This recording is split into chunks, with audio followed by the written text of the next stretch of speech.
Good morning, update po tayo sa ating tanim na pipino na ngayon ay nasa 38 days na at bukas ang unang pitas namin. Kung pagmamasdan natin, maaliwalas yung kanyang ilalim. Ayan, walang kadamo-damo at walang gaanong dahon o sanga.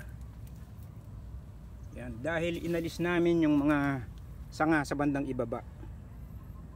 Dito, yung 4 na sanga dito sa bandang ibaba.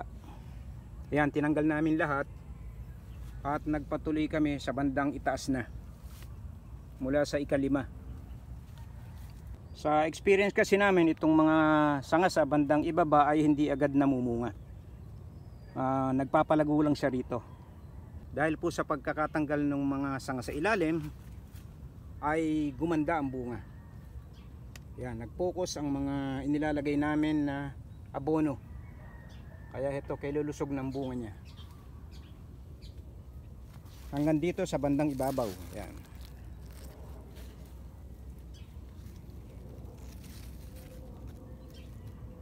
Ayan, tuloy-tuloy po ang kanyang bunga.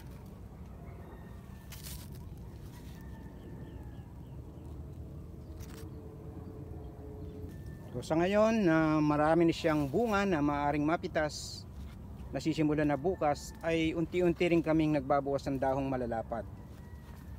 Ito, o yung dahong kung may dilaw man, ayan. Para madaling makita itong bunga, ayan. Pag natanggal yung dahon na yan, ayan, napakaginhawang pumitas. Kitang-kita mo yung mga bunga. Ayan, so hindi mo nahahawiin yung mga dahon para pumitas, para makita agad yung pipitasin. Yan, ganito po ang ginagawa namin habang umaani na kami. Unti-unti nagbabawas ng dahong malalapad. Ayan.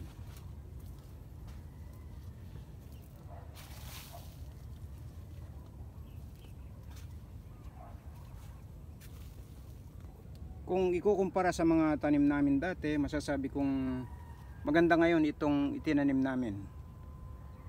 Unang-una, ang kanyang mga dahon ay nanatiling berde hanggang sa ilalim. Ayan, dahil po sa pruning ng mga dahong luma at sa patuloy na paggamit ng fungicide. Ayan, kahit every 5 days nag-i-spray kami ng fungicide para hindi ito magkasakit, maiwasan ang paninilaw ng mga dahon. Kaya kung papansinin po natin, ayan, berdeng-berde yung kanyang mga dahon at malago at malalapad. So ayan po ang update sa aming pipino na Mega C F1 na gawa ng Isweseed. At bukas, araw ng pitas, unang pitas, ay baka sakaling makagawa kami ng video tungkol dito.